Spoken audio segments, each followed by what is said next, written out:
property, you know what you need to have in your capital expenses that you need to put aside for repairs, or you have to go to, if it's immediate and it's been red tagged as an immediate repair for safety issues, you got to find the money somewhere with the corporate, or if it's a property that's personally owned, you have to take a loan or something to make that repair. Because you can be found criminal negligent. Times have changed. There's no longer you know, where you're civilly liable. You can be held criminal negligent if it's someone is seriously killed, maimed, or injured. So before a staff, when you have your onboarding training, all staff should know, especially here in Florida, we have weather-related issues.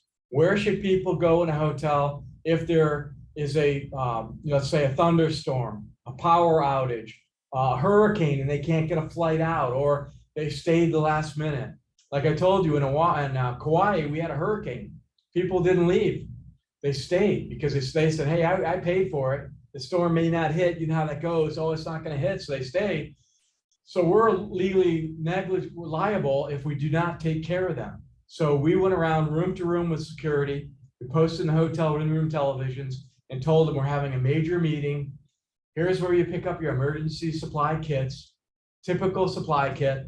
We're not serving food in the restaurants. We're serving it in one ballroom in the convention center. One fee, we'll charge you a flat rate. If the hurricane hits, we won't charge you anything. So the flat rate went all the way up until the weather got bad. So then we started charging regular prices, but we made nice buffets. This way they wouldn't have to roam the property. We had a bar there and we had nice food, a breakfast buffet, a lunch buffet, and a dinner where we had everybody in one spot and we knew where they were at. And every day we had a streaming video going of the safety procedures and emergency procedures. And we had each room's numbered emergency kit. So we knew if a room did not pick up their kit, and we knew who was in that room. So we as managers had to stay on property, and we managed that property. We let most of our staff go. And the ones that said they would stay and help out, we got them rooms. They were allowed to stay in the room, and they helped us do what we had to do, and they got paid, etc. But everybody was trained. So when this emergency event happened, our customers were well informed. That was the management team. We put a plan together right away. So for daily operations, your training staff needs to know, like I explained that Monday, when somebody slips and falls and gets injured on the pool, what happens?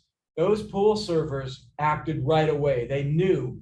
They didn't say, oh, it's not my job, or I don't know what to do, or who should I call? They knew how to act right away. So OSHA doesn't get involved. They're not, unless something bad happens, or if the city or the local leaders call on you. OSHA is a federal governing agency. And if you're doing new construction or remodel, OSHA will make sure you have all your permits. Construction, they'll make sure you have your right. If your construction workers have to hang from the ceiling, or if they're in the rafters or on scaffolding and they have the right suspension units and safety measures in place, they'll be there to inspect the pre-construction. But outside of that, if you're a pre-existing hotel, they're going to follow up with the city and the city guidelines, or if someone calls, or if there's something that's an emergency. One of the case studies we're going to be doing is on Kansas City.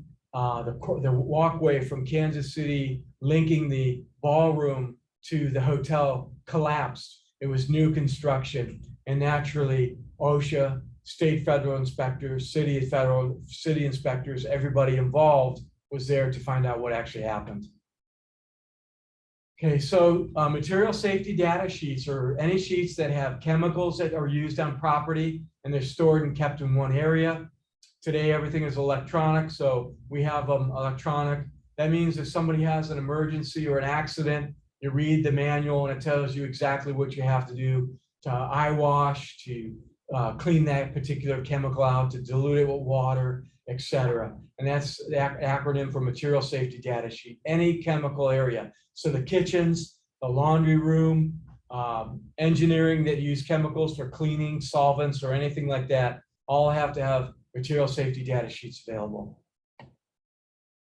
You'll notice in the kitchen now that I have COVID kits where if someone gets sick, there's a chemical we have to use to put down on it. And then there's a cleaning kit that they supplied to us that we have to have. So that was a precaution that was taken by the college for COVID cleanup. So you have to have written policies and procedures. This should be given to all staff and training for onboarding. So we have external and internal resources. So internal would be, if I hire a security manager or a security director, they would help the executive management team put procedures and policies in place. Department heads, department managers, all would be involved in putting these procedures and policies in place also. External will be, I'm not going to hire a manager for security. I'm going to hire and lease out contracted security force. So that means they would sign a document, a contract. You pay them. You tell them how many security managers you want, where you want them. You go through a risk assessment, and they're a hired, separate contracted security management team. They'll come in their own security uniforms. They'll be visible. They'll walk around the property, and people will know that they're there. Internal tools, making sure that you have good systems in place. You walk around with a security safety team for the first time. Let's say you do not contract a security team. You're going to do it in-house. So you're going to walk around with a security manager, but I highly recommend that you hire an outside team for the first walkthrough, just to get an outside view on what should be done. The swipe cards that are used today are recordable. They can show if the guest booked a room, they'll show that the actual guest clocked in or logged in and logged out of that swipe key to get into that room. If it's maintenance, engineering, or housekeeping, it'll show the number of the card issued, who had that card at that point in time. It'll be in a database. So don't think that nothing's recorded. So if a security manager has to get into a room and it's assigned to a guest, they have to ask permission to get into that room, but it'll show when they use their own personal swipe card that they were in the room.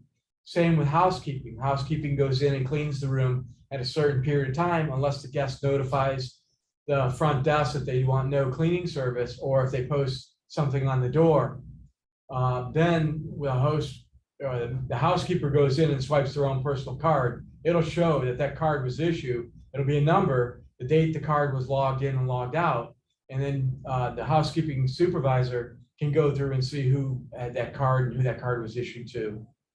So for example, if there's a master card that's been issued to manager on duty, lead housekeeper, executive housekeeper, whatever the title is, executive engineer, they'll know who has that card. And if that card was taken and somebody else used it, well, then that's where the gray area comes about. Card was stolen, or a manager issued their own individual card to someone and that card was used by somebody else.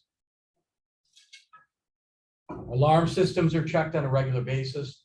So there is a schedule for the fire department and for the sprinkler company to come in and check all alarm systems. It'll be on a regular schedule.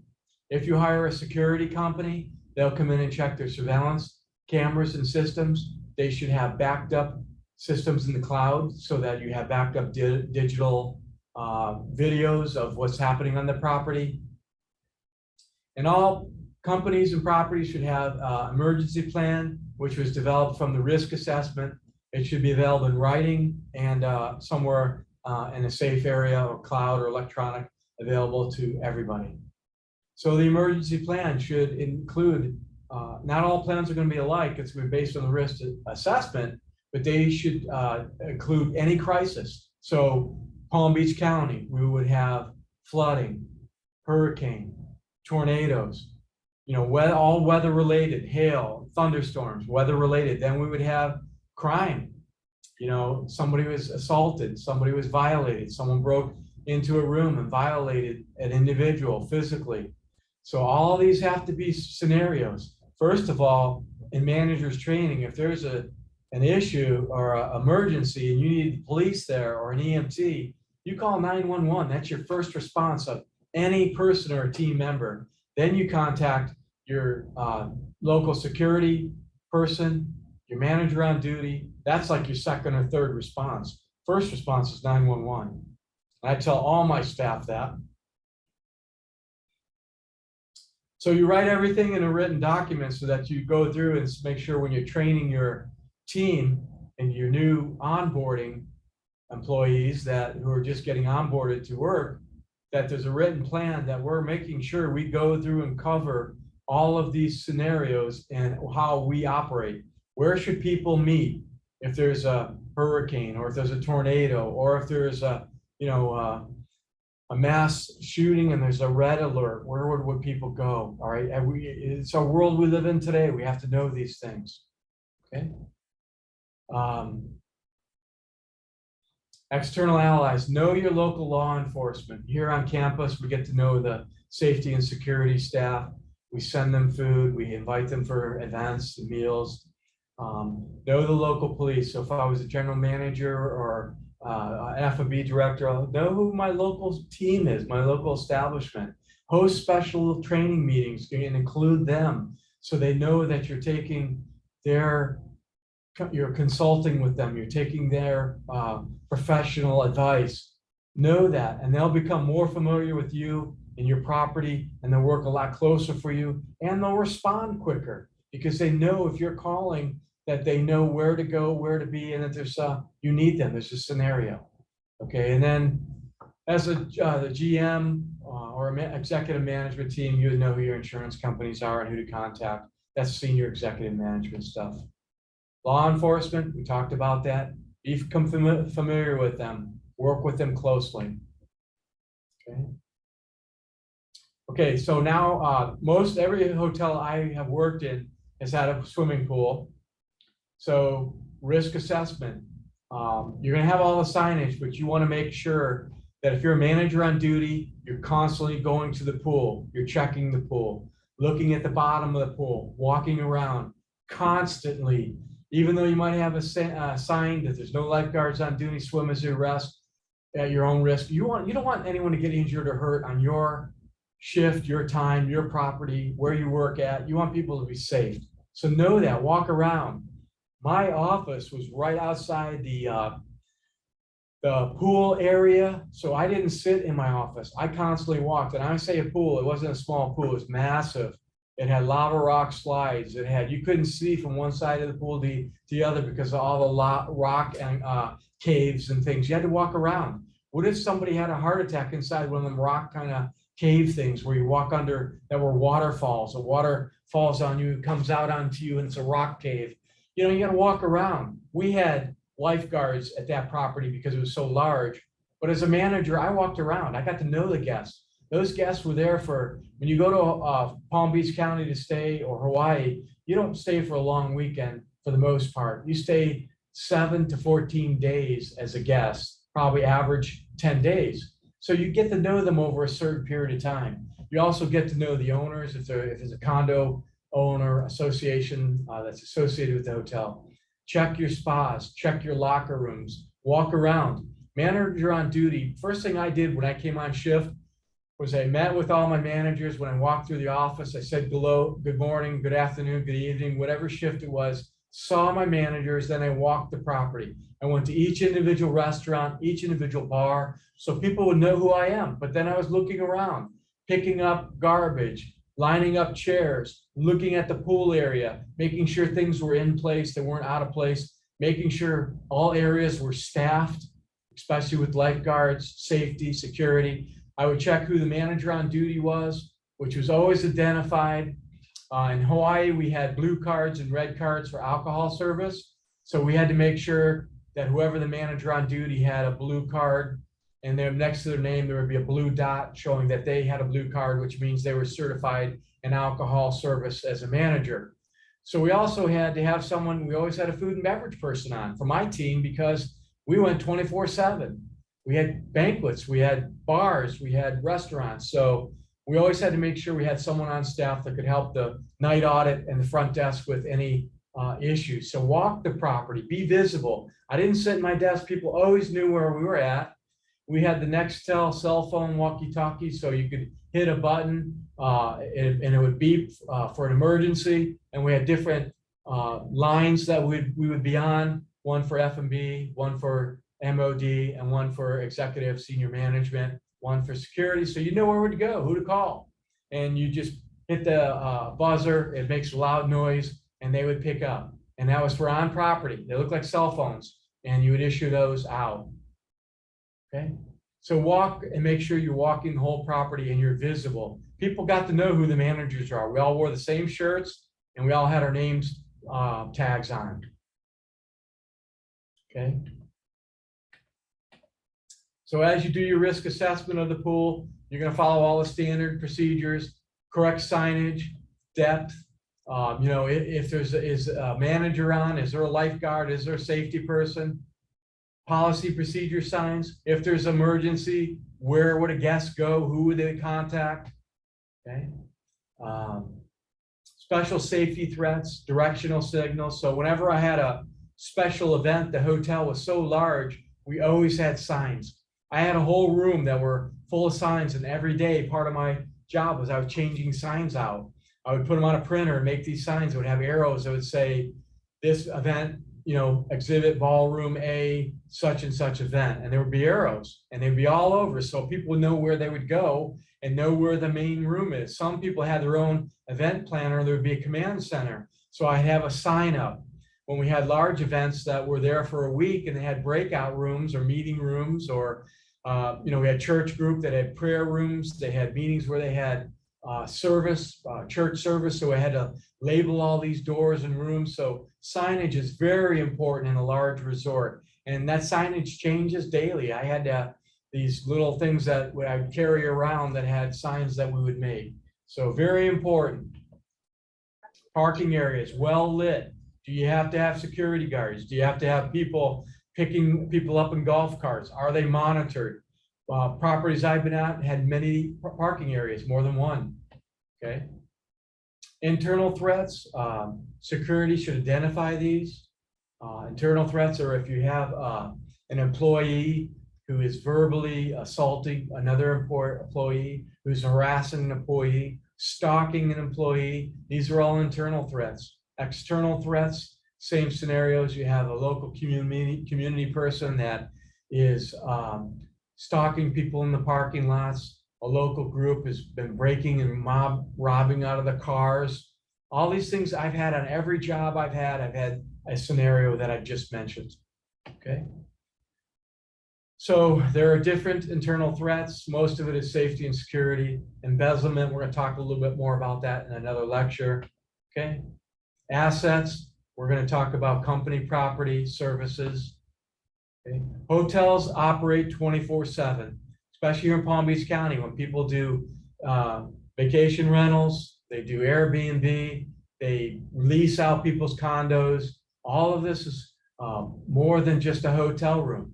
The properties I were at in Hawaii and California were both condos and hotels, and we had to manage both areas. There were timeshare units that were short-term rentals. Okay, cash. I'll talk about that a little bit later. We assigned banks, individual bank boxes with lock and key. Food and beverage had a lock and key safe area where banks were. All different areas had an area where you got your banks from the front audit and accounting. You'd be issued a bank, and then you would have to sign that bank out and the money, and it would go in your lockbox. Some of them were permanently signed out, and you would get frequent pop-up audits by accounting to make sure all that money was there and you were not over or under. If you're under, that means you short on your bank and you owe. And if you're over, that means you didn't turn your money into accounting, and that wasn't good either. Okay, we'll talk more about that. Okay, so external threats would be people damaging the, anything that's associated with the hotel. It could be people that are leasing out rooms and doing damage. It could be a conventions or conventions room that are getting damaged by people, things of that nature. It could be your facilities if you have a spa or a training room and somebody goes in and just destroys them and breaks things and tears things up. These things have happened, okay? So there's security measures that are taken into place. And today with the cloud and electronic service security devices, a lot of this is alleviated, okay? Global terrorism, we're gonna have a separate lecture on that, okay?